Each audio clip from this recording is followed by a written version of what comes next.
Alrighty folks, welcome along to a Made the Parade special. I am joined today by Mervyn Gibson, who is, what's your real title? I'm Grand Secretary of the Grand Orange Laws. Alright, there you go. So I didn't want to make a mistake there, you know, so start off on the wrong foot. So you call me too early in the morning, I'm hopping up. Brilliant. So it's been a while since we've had any podcasts from Made the Parade. We've been doing other things. You'll be aware that we did have the TV show that we were on late night with Made the Parade, and there's a few things that have kind of got in the way of that, but that's neither here nor there. We're here to have a conversation with Mervyn about a few things that are relevant to bonds, but also just relevant to the community in general. So, Mervyn, absolutely delighted after a long period of time to finally have you on the podcast.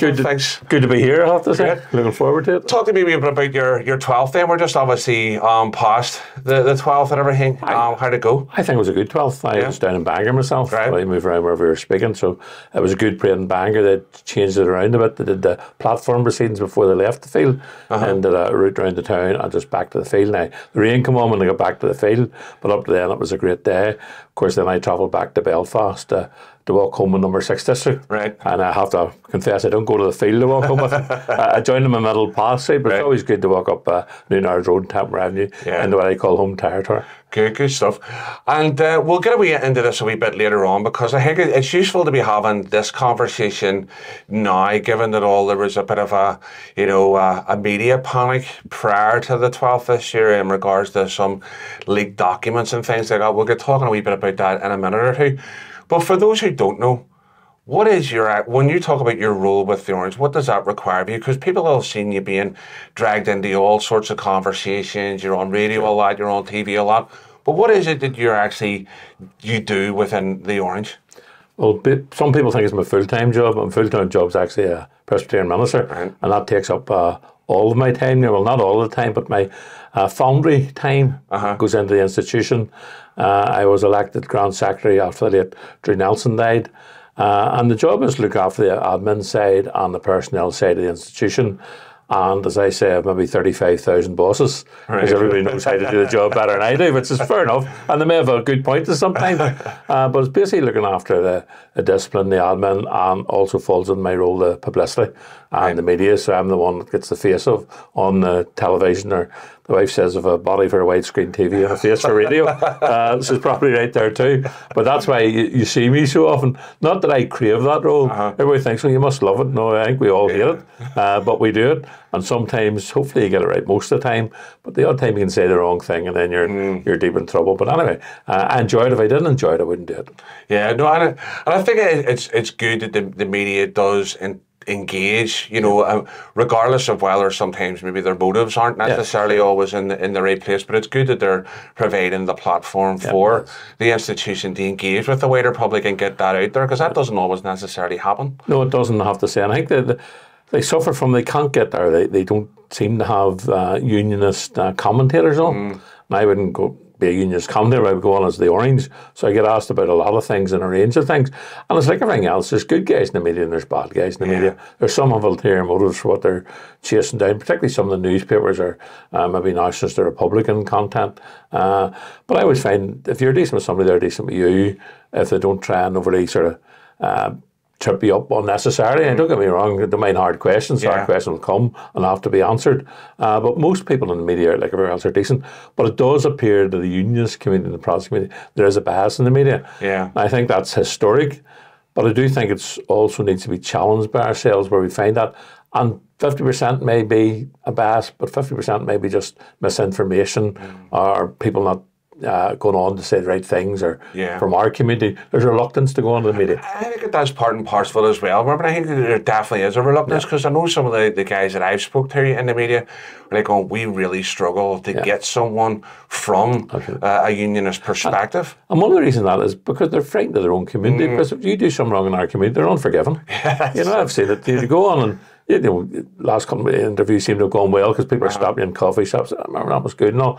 But equally, if I happen to say the wrong thing or getting misinterpreted, you get a lot of brickbats, and particularly social media is just trails. Now, I'm talking about from my own community. Sometimes, the other communities, there are just trolls there who are going to attack you all the time.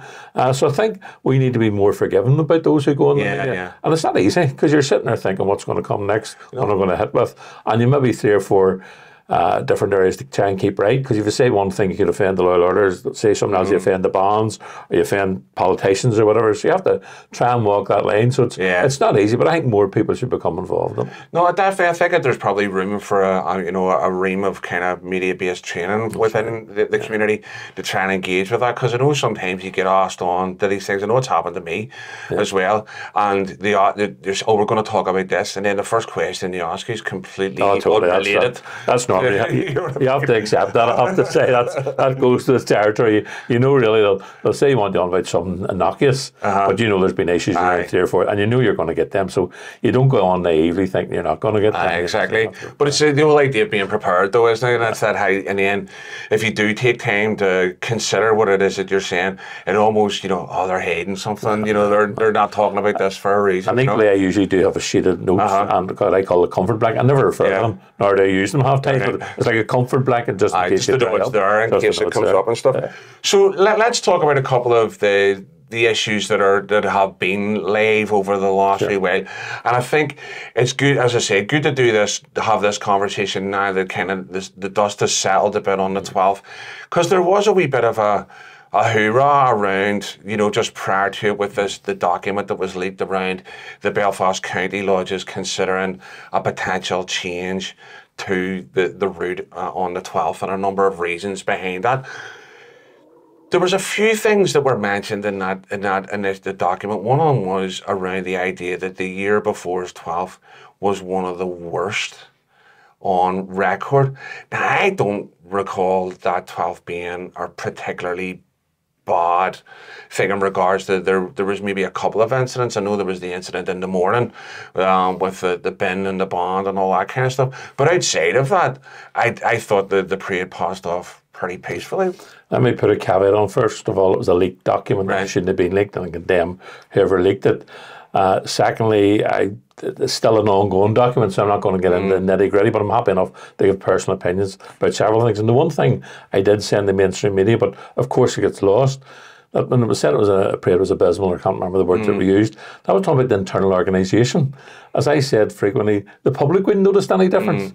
That was particularly the parade coming home where lodges were in the wrong places, districts in the wrong places, and then you had the sort of the gaps that creates and all that. So it was an internal issue. It was abysmal. The parade was grand. I totally agree. It was a good parade like any other year, and you'll always get some incidents. So, but the media immediately thought, and particularly the nationalist media picked it up, they're even saying it was abysmal themselves. We weren't saying the parade was abysmal. It was an internal document for discussion that said the organisation needs to be greatly improved. So that was a misinterpretation. So I was and then people used it to their own advantage. And that will always be the case as well. And I think it's always looking beyond what's being said, because how that gets presented, as you know, in terms of people picking up on it and saying, the Orange are saying the parade was abysmal. Told you, we all think it's abysmal.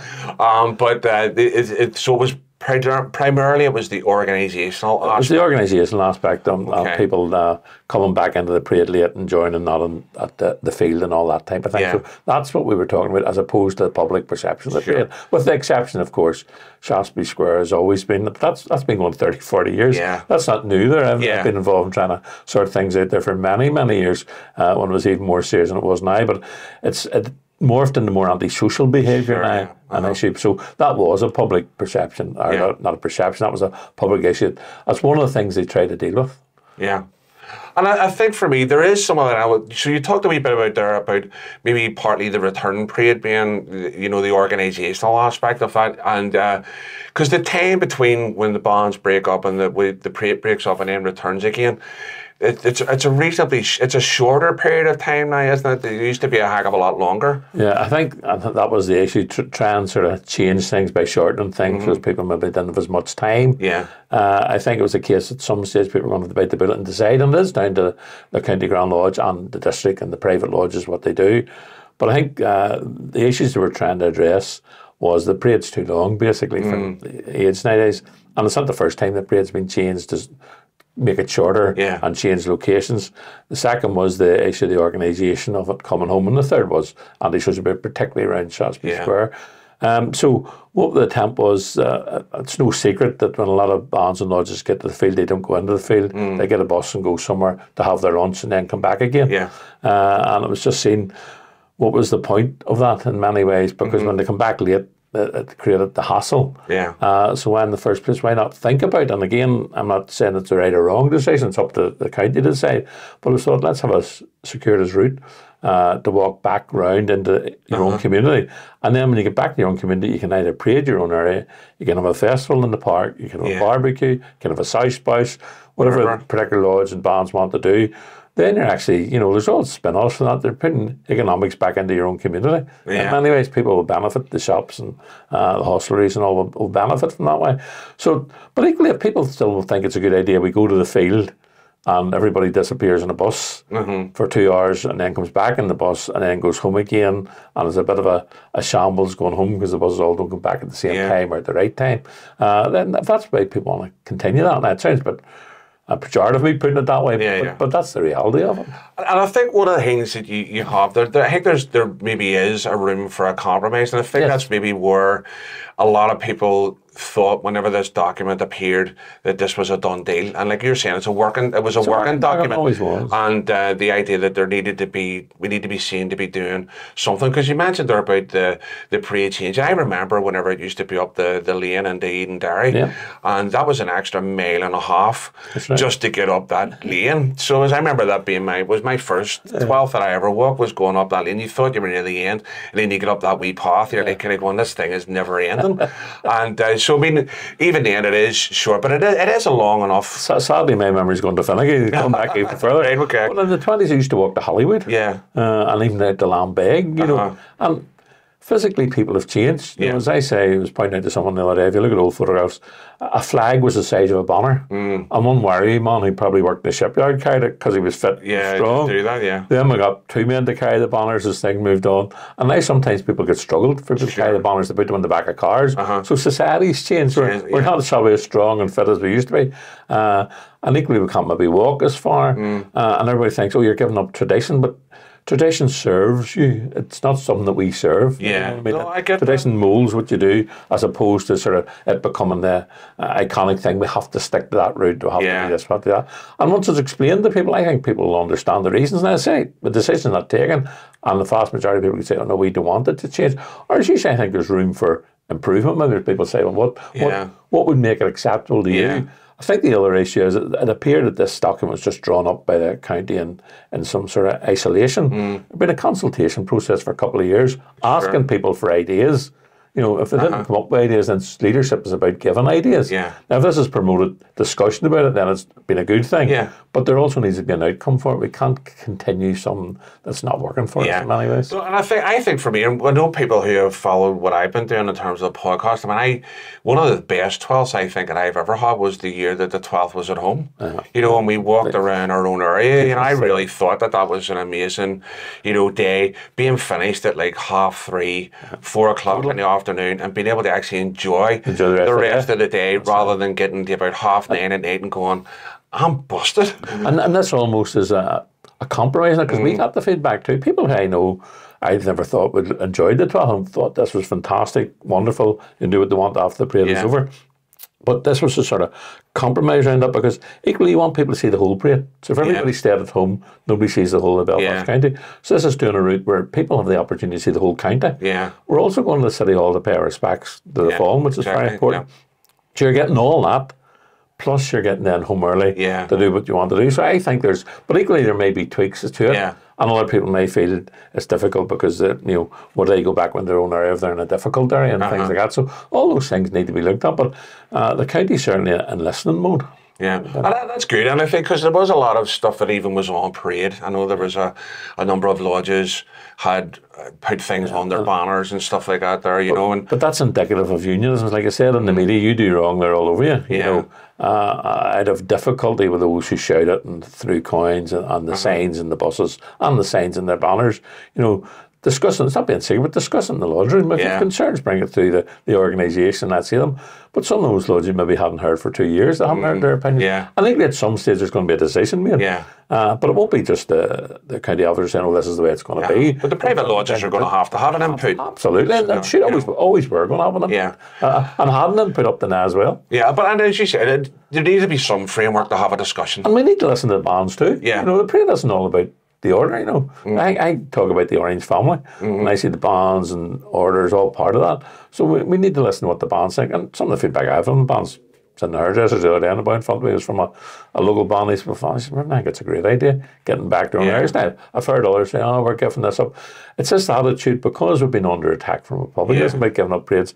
They equate reducing the route and enhancing our parade as giving something up. But it's actually enhancing That's what you're doing. And I think but it also addresses the wider social responsibility that we have in regards to, I mean, because there are some things that you could say there's validity in, you know, in terms of being able to move about the town and stuff, or being able to move. But I mean, the parade doesn't cause too much hassle in regards to, you know, freedom of movement, even for emergency services. That's another one that gets levelled. We have worked with city centre management for 10 years when they started Orange Fest, and the shop's open now, closed and the parade's passing and open again.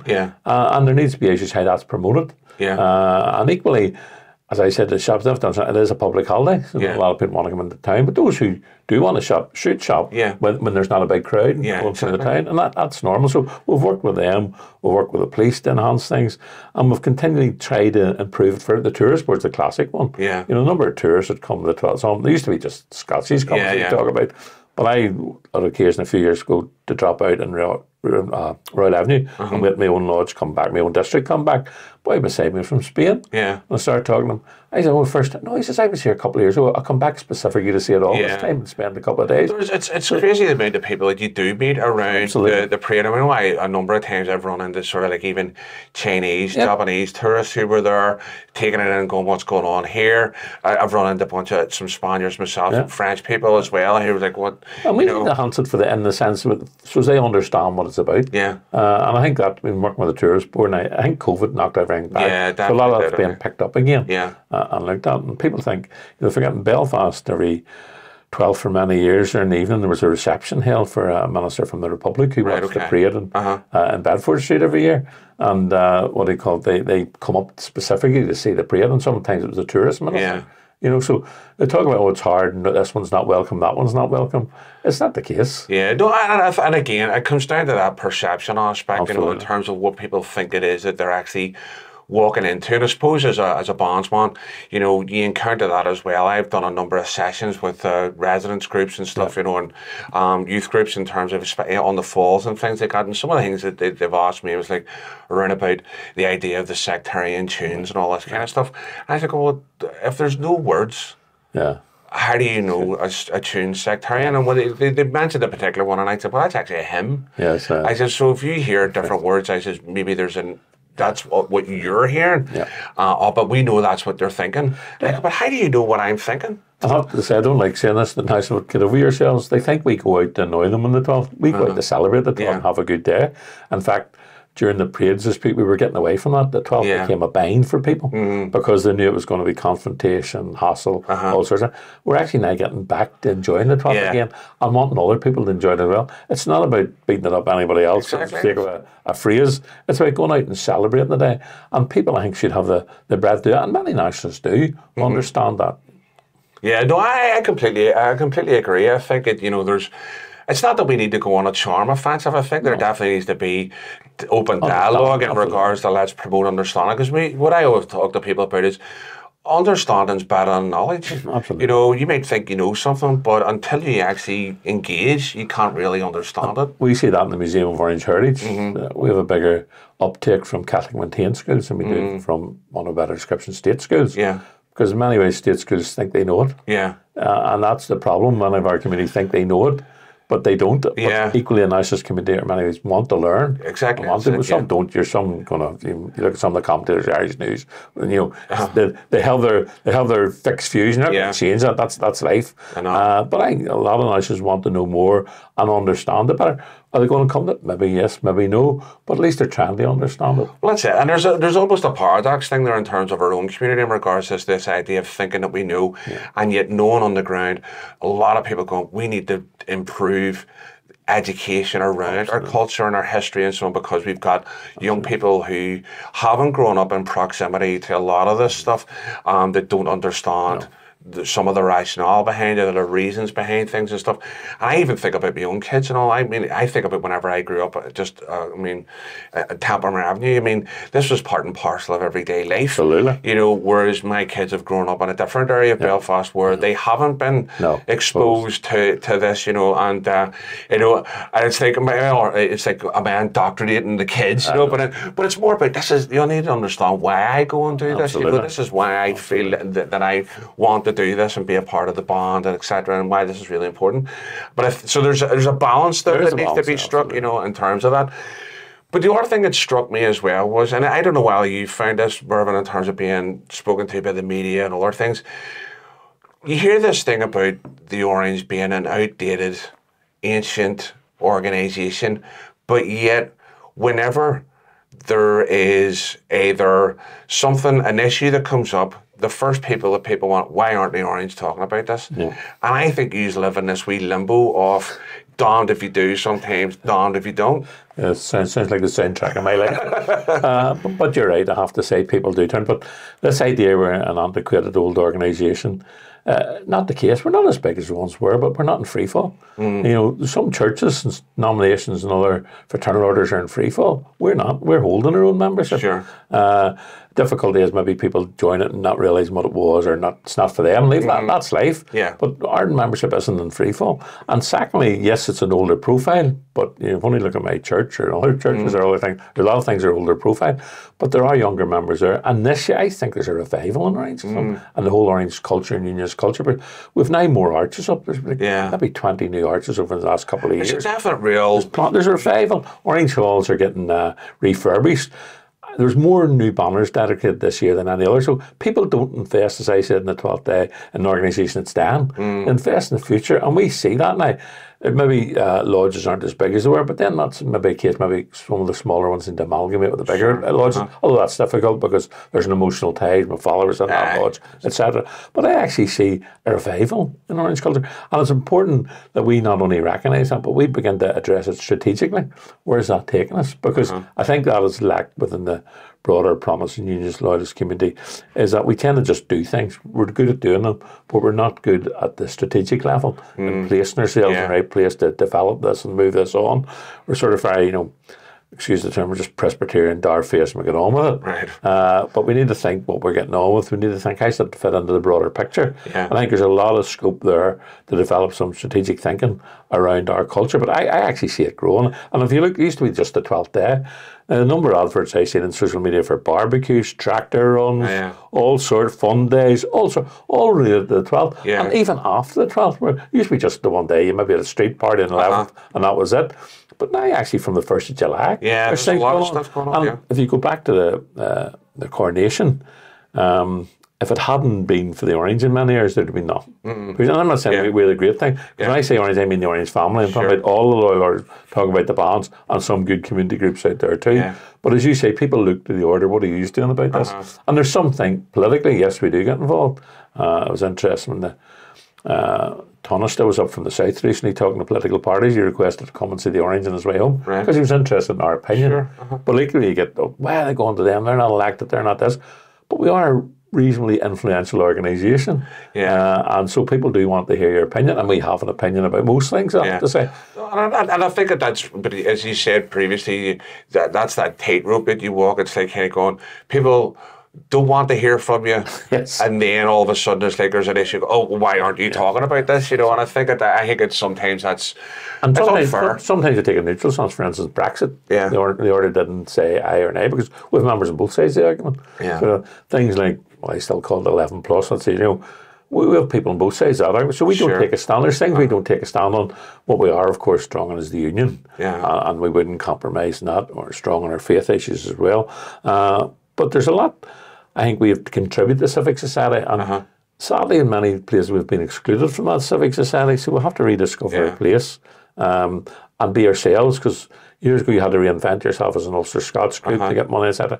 Thankfully, those days have moved on. The Ulster Scots is doing well, but there's other facets to our community outside Ulster Scots. No, and there's other areas that are starting to move in towards funding. I know that Belfast City Council is moving towards, they have a cultural project and stuff that's being developed currently that could be definite use to bonds and the wider unionist family as well. I think, you know, it's great that people are starting to recognise that there's something to contribute here. And it's not it's a spin-off of that, because out of that becomes, you realise there's education in it. You know, for our children and for young people, particularly, I said, against the poor qualification of young Protestant males, and that can be addressed. So it's not just dealing with our people. That's the point. They sometimes think we get a grant for a hall and it puts in a new kitchen. We get a grant for a puts uniform, but actually those grants, yes, they're good and they're needed, but there's grants there for music tuition.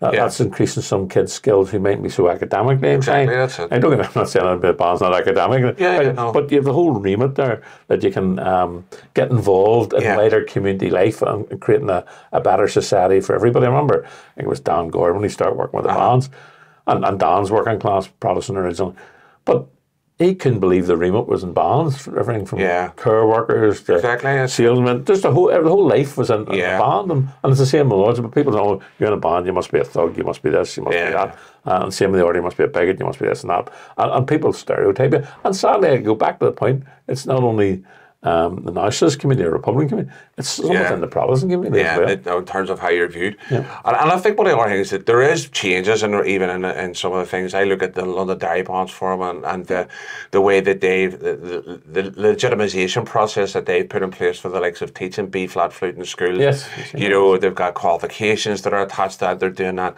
In terms of Highland dance and so on as well. You know, Solace are amazing. Absolutely. You know what I mean? And that whole, you know, the Northwest Cultural Partnership are doing amazing things, I think, in regards to Schomburg Society in Kilkenny as well. You know, there's a lot of stuff. Felt's taken off it, and Limerick Valley is a museum, and imported down. Actually, people don't see that revival. And we don't maybe articulate and promote it enough. And that's the strategic level. We need to begin to promote all this, that people realise, I didn't realise that was going on. That's it. You go up to Solus and realise that there's 600 kids a week going through and how many people that employs them, it would blow you away. I know. No, it's amazing, because we had a few guys from Magnafelt at an event, and in terms of the organisation that I work for, we did an event as part of the Four Corners Festival, and we had a number of the young lads who were involved in the July Festival that takes place down in Magnafelt area, and Stephen Nolan, it was there the night they were there, which was interesting.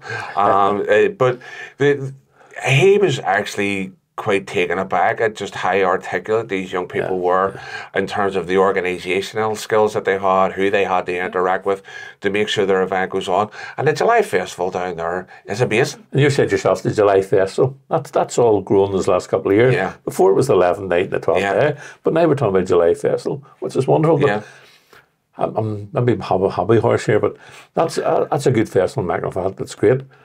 But if you look at what West Belfast Festival has morphed into and is now connected, you know, the ones in London Dairy and all that, we need to be saying this is going on throughout the province.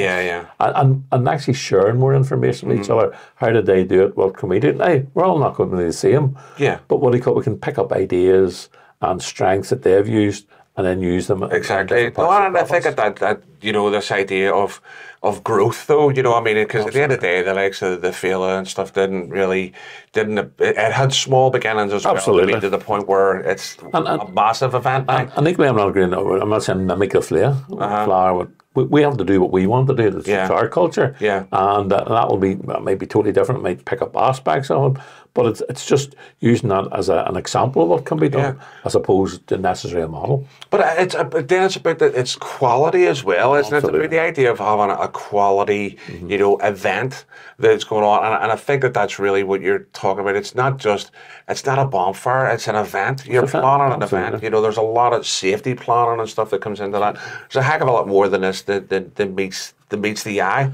And the other thing that's good is integration into the broader community. We have taken a stand for several years now at the Balmoral Show. Yes. Massively popular. people just seeing you there. Yeah. And equally people from the south coming, what are you about? I remember this year I was talking to 3 busmen, I think, from Monaghan, who actually bring a band up for the 12th day in the lodge, Right. but not from our tradition, and talked to them all about what it was, plus our own people seeing there. And I think almost sure there was an orange presence this year. So sometimes people like us to do our own thing. We need to be saying, well, hold on, our band could play at your event. Yeah. Our land bag drums could welcome the people coming off the boats. The boat, yeah, exactly. You know, so we need to be pushing that more, integrating back and taking our place and stuff like that, because too many people would like to see us in our own wee, have your own wee festival, do your own thing, but not involved in the wider society. And that's when you get this whole culture, what culture, you know, there's this idea of what culture. And I think, you know, it's an easy stick to try and beat the community with. It's easy stick because we can't articulate in a sense, right? And we're actually multicultural.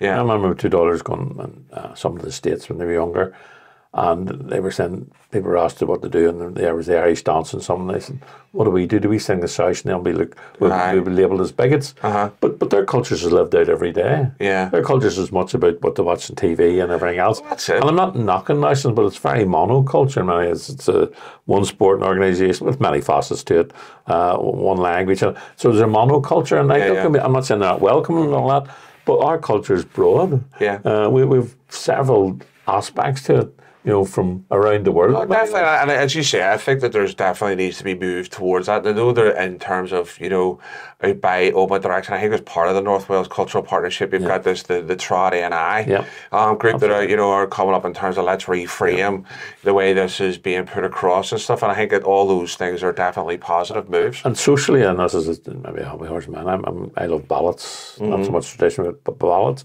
But you know, I don't do it for obvious reasons, but I end up the falls, and that's in every bar. But you go into bars or hotels, there'd be a traditional group or somebody playing in the corner. You might be a country westerners, which I'm not knocking, but you think there's lots of bandsmen out there, there's lots of singers. You know, that tradition's just not there. People go out and enjoy boys in a corner sitting having a bit of a session. And I mean session with the music. And just enjoy that. And it's trying to, again, it's not copying, but I think that would be good for tourists, be good for us. Yeah, no, I think you're right. But I think there's an element when sometimes, and it's not that when you go into some bars and there's a the loyalist singer on. Yes. And I get the if that's what you're into, happy day. The South Boys, I have no issue with that. You know what I mean? I think that needs broadened. Yeah. And we do it pretty good with the pipes at things. But I don't think we've got the flutes and the accordions and the same way, because it tends to be the whole band needs to be there to play. Yeah. Or when you're talking about a couple of fluters playing a few tunes, and maybe somebody giving a bit of a Well, that's where the rebirth even of the faith and drum units that are coming. You know, I know that there's one down in Londonderry at the minute. It's just the Garrison, and then you have the is it the Inglesby? You know, there's a few of those. Those guys that are bringing in their smaller units, and you know, brilliant. And that we just need to grow that. Yeah, no, definitely. I think you're right.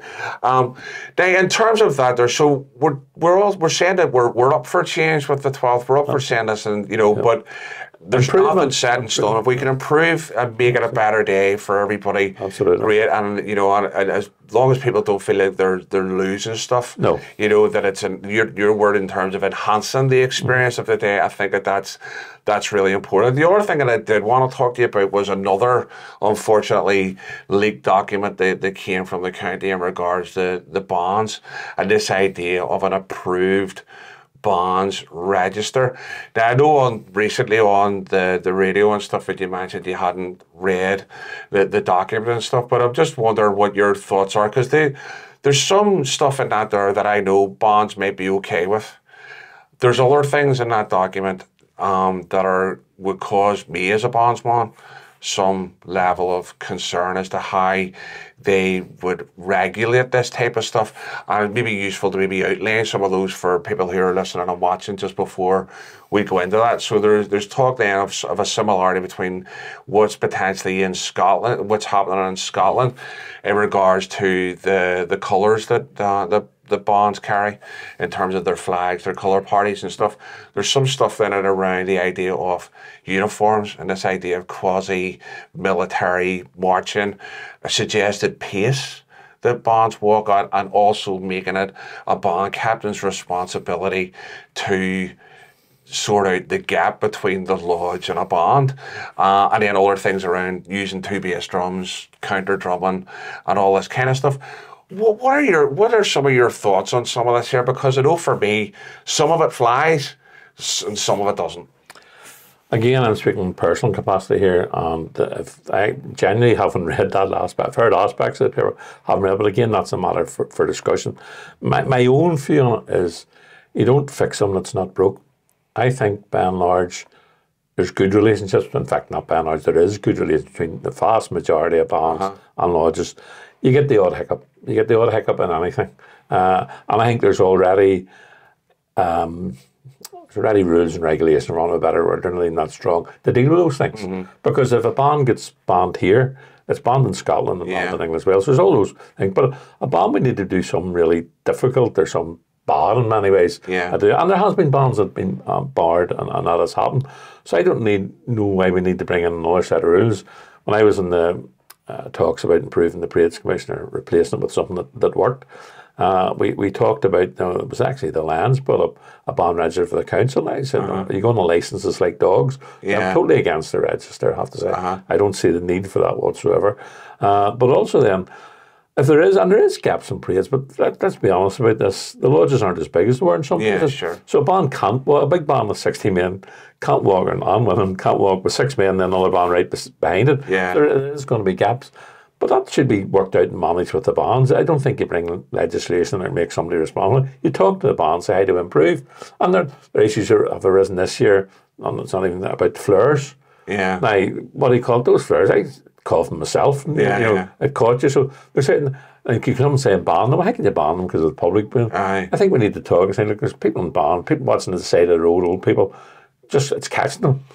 So they're maybe not the best things. That's like, can we do something else or another way of doing it? Try talking to people. And I think they need to talk to bands more if they perceive issues, and there's always issues. And you decide and give clear outlines of what's expected of both. And so I think that's the way forward. If there is issues, but I wouldn't be in for bringing any more regulation against bands because I don't think we need it. Those issues, there are issues there, and they dealt with, but they're not massive and can't be overcome. So I think more is talking to bands, and that's difficult. Bands are bands, and that bands don't. They don't get into organisations oversee themselves that much because they're not busy running their band. You're out so many nights a week practicing. You're out on Saturday at band parades all the time. So the infrastructure is not there. So that we need to build that and get alongside the bands and talk to them more and deal with those specific issues if there are. I think you're right. And I know one of the things that there was some talk around the idea that because there's no official Belfast bands forum, that might have caused an issue. But I know there's the South and East forum that's been developed that recently. There's about 5 or 6 bands coming together to kind of talk about certain things, I suppose. I think there's an element where I know work that I've done, the bands are looking to do some stuff to regulate their own parades better. Look, they've done that over the years. Bands have improved massively over the years. And through self-regulation. And they've done that themselves. But I think there is an element where there is, somewhere in the back of the minds of bands, is that they know that there's the potential of either legislation or council-driven approaches that are going to cause them some issues and concerns. We would stand with the bands resisting any approach by council to try and regulate. Now, that doesn't mean we say anybody can do anything. Same with the order, our own lodges. There's a certain decorum and all to meet. But I think 99.9%, that's bad. You don't need a hammer to crack a nut, shall we say. So I think we need to just be careful around what we do, because you get the usual thing, the bands are walking around with the order, and that's a nonsense. We're all part of the one family. Let's sort things out together. And I have to say that whenever I hear about the council idea of regulating stuff, and I know that the council has responsibility for certain things within there, but it's interesting that the idea of trying to regulate something that they don't really seem interested in outside of. Well, that was political, to be honest. It's around that whole parades issue, which has stayed off. And there's no talk of council doing it now. It was a suggestion from one political party. I don't think a council would probably be keen on for obvious reasons. But it's just that idea of licensing the band. I don't buy into that. A band's a band. And you're right, there is new groups emerging. But I say it's time I was involved in forming CUB, professional bands, because bands are all different things. You come in and I went in, did a bit of work with them, getting them together and talk. But for the very reason I've outlined, people haven't time to commit an infrastructure to deal with things. So I think, and we can't force them into structures to do it, but it's good that there is forums and there's talk about. But the talk needs to be with each other as opposed to at each other. Yeah, and I think that that's probably something that, whenever I got a hold of the document and read it, and I was like, going, I hope somewhere along the line that they open up a form of dialogue with the bonds in order to talk this through, because let's face it, we're not just talking about Belfast bonds, we're talking about bonds that walk within the Belfast district. Totally. And 23 Scots bonds alone. but even you look at it, there's bonds from Ards, from Bangor, and all over the place that come and walk in Belfast. But the idea is not just for the 12th. This bonds register was for any bonds that are engaged by lodges within the county across the year. Yeah, I can say certainly Grand Lodge aren't looking at anything like this. And again, Belfast put their members, membership might say they need it, but every part of the province is different. Some areas don't mind bonds dressing up on the way home. Other areas do. So you have to adapt to what particular area you're in. Yeah. So I don't think making regulation in one county is going to make a difference elsewhere, because people know the difference in that county, and they can deal with bonds. There's a bond contract there, and they can deal with bonds. Right? They don't. My opinion, as I say, if the county decided, that's up to them. But I personally just don't see additional regulation. I think there needs to be improvement on both sides. Sometimes the orange is at fault in these things with caps and it's not all about bonds. No, I think you're right. I think it's a better parade for everybody. One of the points that I had made when I was asked on to talk about this on the radio at one point, and one of the things that I had suggested was there was a mention in there around this idea of whenever you're passing on other bonds, not to be doing this counter drumming or not having a second on. My first thing was, well, then have a better route. Plan the route better so that you don't have bonds passing each other like bonds will work that respect themselves. When I was in Bangor and it had to happen, just the nature of the route. And all the bonds on one side didn't play. So the bonds respect each other. Well, there's an element of that sometimes. Now, the Easter Monday this year was a disaster for me anyway, because the bonds... That was a wonder. Just stand there, Bob. Just get out of the way of that one. But no, for me, but it's not the first time that it's happened, and where the main part of the parade is you've got bonds coming this way where they're being passed on, and it's just a blowout, the whole thing. And for me, that's just not an enjoyable experience, regardless, and not just my bond's big enough. But even then, you come up against a bond that's like 60, 70, 80 members and stuff like that there. It's just not enjoyable. And even from probably a spectator's point of view, it's just a cacophony of noise, and you don't really get... Bonds can work that out themselves. What I see is other bonds, and it happens all the time, clapping another bond going through. Out of respect. As long as they broke up, but whatever they're whatever they're past each other as part of the parade. But if you get into regulations that, then it's dotting I's and crossing T's, and what do you call it if somebody hits a drum once or twice, is that the same? And it's all sorts of... Although double drumming was always when they were never allowed to carry two bass drums off the side. Well, I noticed it's coming back this last year. I'm not going to mention any bonds in particular, but I've seen one bond in particular with three. So it's like... That's the deal. There always was, when I was growing up. There was always one band. And again, there's just about throwing up the pole. I love to see that. Drum major throwing up the pole and enjoying it. I know. But that's part of it. It's a skill, and in terms of itself, you see some of those guys, what they do, Things develop. Look how many kids are in front of bands now. And then those kids that are playing bass drums and stuff, and it's their first introduction to... Wee thin drums. I'm not a musician, so I don't know them. Even having the sort of the half drum, or in terms of the side drums. Kids on. Exactly, and I think you need to have that in terms of making sure that the tradition continues, and you've got some of those young people that are involved in bands are seriously talented, kids, and you don't want to stifle that, not at all. In any shape or form. But it'll be interesting to see how that conversation develops, especially around this idea of walking at 110 beats per minute and stuff like that. I mean, I don't know how they regulate that in terms of someone walking around with a metronome for each band to make sure you're walking at 110. If you don't, then what do you do? What are you saying? If you don't walk at 110, does that mean you're banned for next year? And equally, a man like myself with a bad leg. Like myself with a bad leg. If I can't keep up, I have to, you get into silliness. But I think it's there. However, somebody's drawn up the county will look at it and decide it's a matter for themselves. Personally, I just think there's issues creating another tier of regulation, and no need for it personally. No, and I think, as you say, the bonds have their own type of regulation in regards to what they expect when they're on parade. I think that could be a conversation, but I think that is a conversation that's had between the private lodge and the thing like this, and but the other way to look at it is a lot of lodges have used the same bond for God knows how many years, you know what I mean?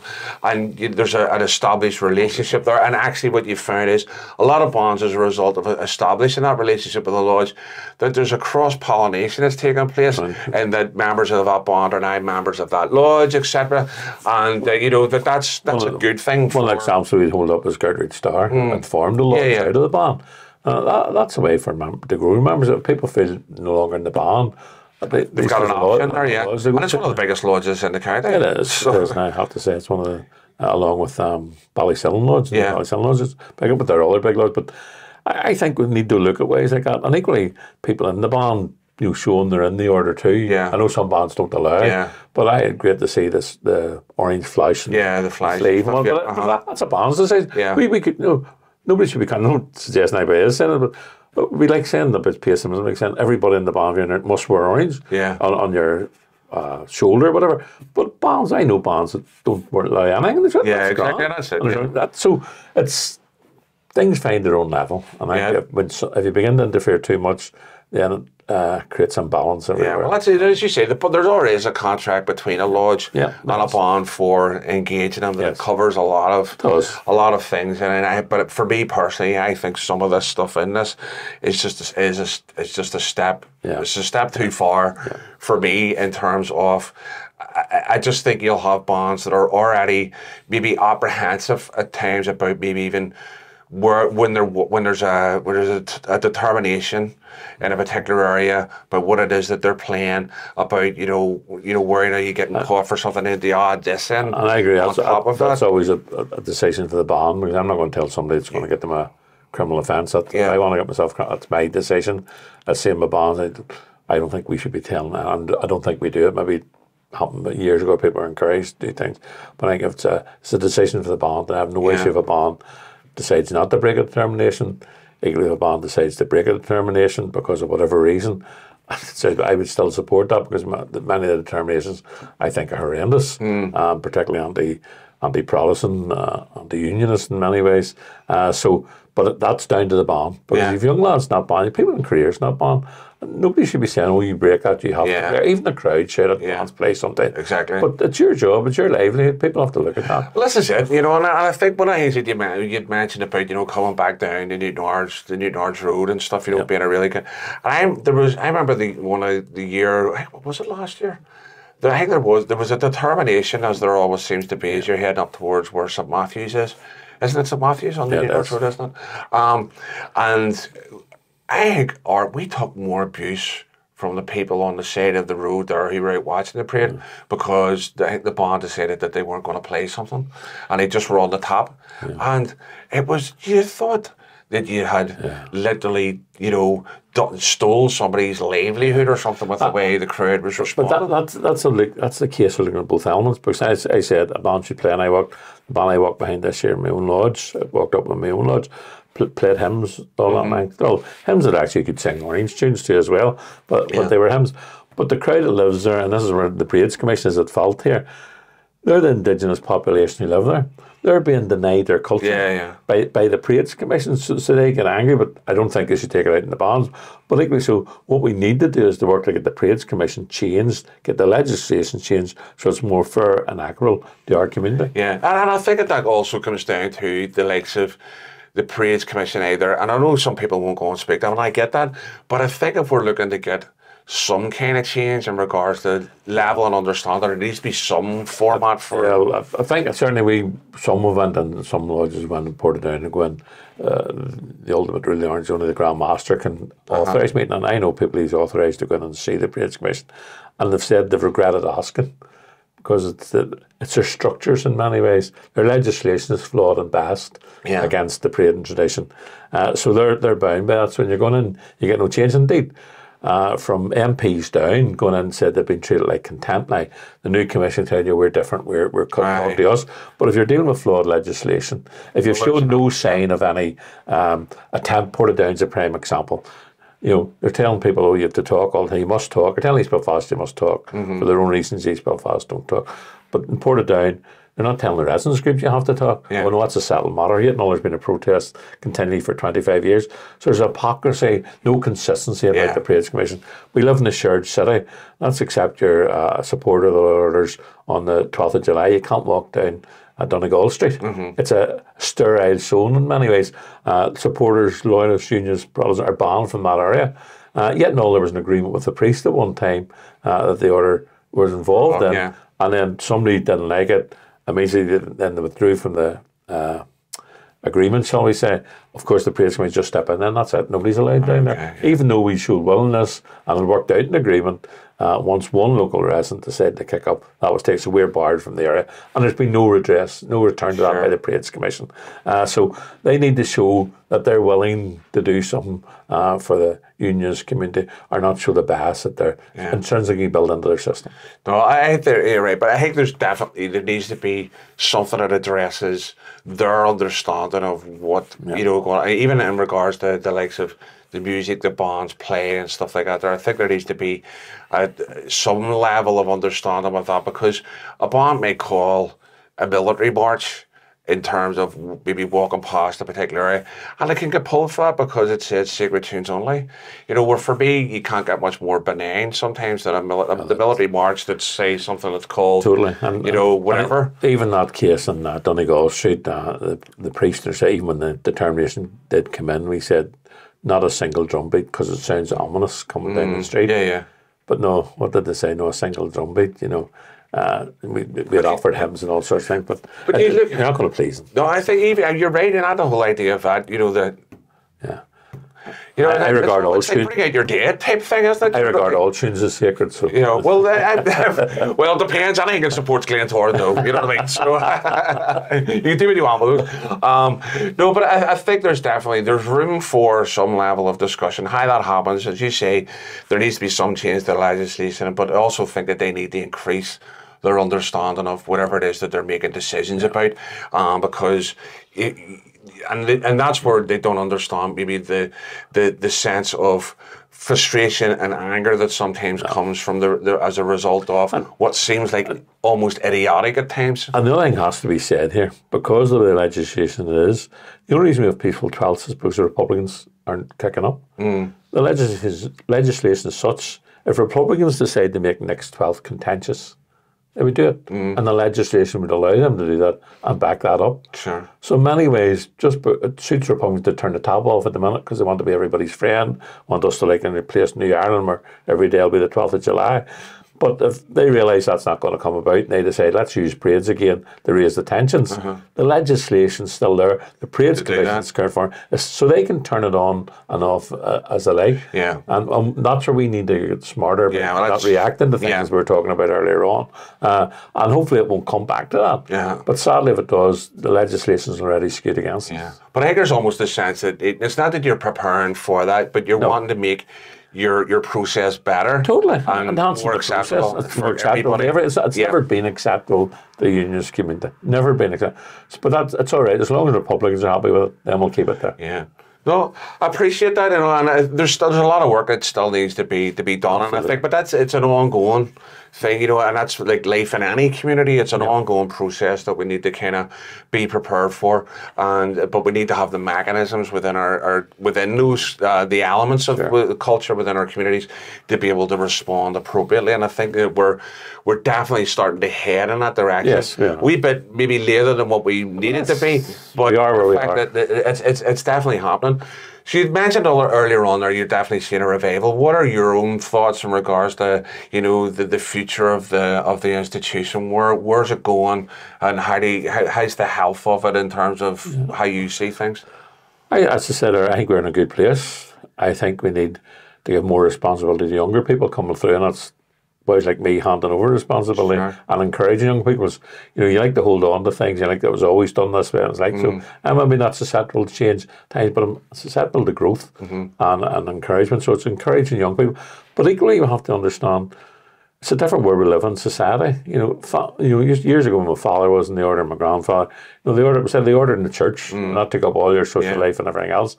Now, since there's all sorts of things, Sky TV, careful, whatever you want to call it, I've just changed Sunday, say, using a church example. So it's changed how people interact with the loyal orders. People don't have as much time to go out to as many meetings. So we need to look at how we spend our time. Now, I wouldn't want the order to change from its core principles. And that is the promotion of Protestantism. And also the defence of the Union. But there's the social side, the charity side. We see that, like one lodge alone raised $250,000 this year. From their charity. And we hear that all the time. Lodges come over, we have 5,000 for this. I think the 12th in Ballycastle raised 3,500 for their ambulance and stuff like that. So that charity. So I don't want to become a social organisation, just solely, but social is very much it. Charity is very much it. Faith is very much it at its very core. And the politics is there, but I don't want it to dominate it. I think we shouldn't get involved in local decisions, as I said earlier, on education. But when it comes to union, I think we should be a unifying force where we can be. And encouraging others, like the new communities, to support the union as well. And play our part. I'm not saying we're the biggest player in there, but we are a major player and need to play our part. So it's getting more people involved and getting more people educated, because it sounds like people aren't educated. But for an example, this year, we have a new exhibition in the Museum of Orange Heritage, and it's about the Glorious Revolution. It's called Liberty. And it's about the glory.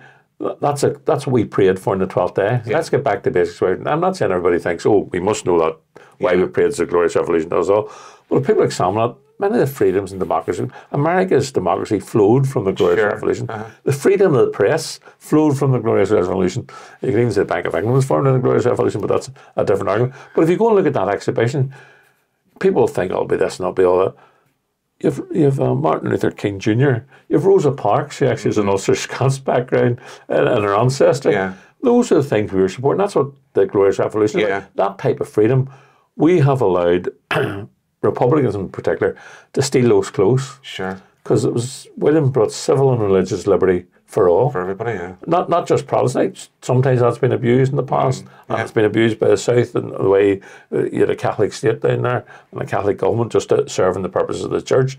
We've seen the repercussions of that. But we're getting back to this basic civil and religious liberty for all. And that means not just for me. It means for everybody. From all creeds and none.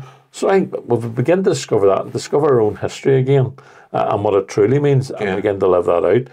Along with our neighbours, not separately. I want to get on with the Republic of Ireland as a neighbouring government. I want to get on with neighbours as best I can in communities. But that needs both sides to be prepared to do that and work on it. And that includes us as well. But I think you're right in terms of your stuff when you talk about that historical aspect of the Glorious Revolution. A pivotal point in European history. And a lot of its terms of the things that brought some level of finality to that actually happened on these shores, and I think that gets lost in the whole them and us scenario, and it's not really a them and us. It was something wider than that, and that this event and events that we celebrate as part of our thing all contributed to that having major change, not just in terms of the Constitution, but in terms of public and civic life. Absolutely. We have a constitutional monarchy today because of the Glorious Revolution. We had a coronation recently, and we have an election to Parliament next year because of the Glorious Revolution. So, and again, but that then comes back down to this idea of knowing where you've come from. And we don't want everybody to be a nerd about it. We want an understanding but it's about being able to put it in context. To say, well, listen, this is actually, the wider picture here is this. It's not just this one wheel. We were part of that wider picture. Exactly. We're not some sort of sub-tribe that sits in the corner and we were just to be abused at times. We were part of that. And we've lost that. And in many ways, we need to rediscover that and say we were in the centre of all this. So that whenever you get that out, it was a 20-minute skirmish over a river that's not that wide. No, that's right. Not many people killed it. There wasn't many. It was a smallish battle. But it was an important battle. But an important part of a wider a wider context in terms of what was not just happening on the British Isles, but that was happening across Europe as a whole. Because I think whenever you talk about even the makeup of William's army and stuff, the range of nationalities that were there, Germans, but this wasn't an experience that was isolated to the British Isles. This went way beyond. This was, you were talking about France, you were talking about Germany, you were talking. So Son McCain, there was the Pope. There was the politics of Europe. Exactly. That was a massive, massive thing, and I think that is something that is missed in the midst of people talking about this, which is dead on. So, healthy organisation, healthy outlook for the future, and hopefully a couple of decisions in regards to something. That's a matter for that's a matter in Belfast County to come to terms with. Well, hopefully if they open up the lines of communication, which they will have to do in regards to the private lodges, in regards to that, have done. You know, it's building that. I think that there's definitely the idea of there being change or potentially adopting things in order to make it better is definitely a positive thing, because that's the other thing is just sometimes it's been leveled, oh, you just want to keep your tradition, you just want to change anything, and then when there is a change, Brian, it's like, what the hell do you think you're doing? And it's, as I say, it's that tightrope that you've walked quite, you know, it's a confining kind of space to defend yourself within and stuff. But I really appreciate you taking the time out to come and talk to me about that stuff, and maybe we'll get a chance to do more of this type of stuff. I'd love to have, you know, another more conversations about some of that, maybe that historic stuff, you know, and start putting some stuff together that educates as well, you know. So, but I really appreciate you coming in and talking to me. Good to be here. Enjoyed it. Alrighty, brilliant. All the best. Great. Folks, thanks very much for joining in and watching us. And again, thanks to Mervyn for coming on to the podcast. Hopefully you've enjoyed this episode. This is taking place in a very makeshift studio in my offices at work. And it's been hastily put together. But it's been great. I think it looks, the background looks all right here. We'll get the green screen up at some point and we'll change all that stuff. But folks, this has been a Made to Parade podcast special with Mervyn Gibson from the Orange Order, and I hope you enjoyed it, and join us on the next one whenever that happens. Thank you.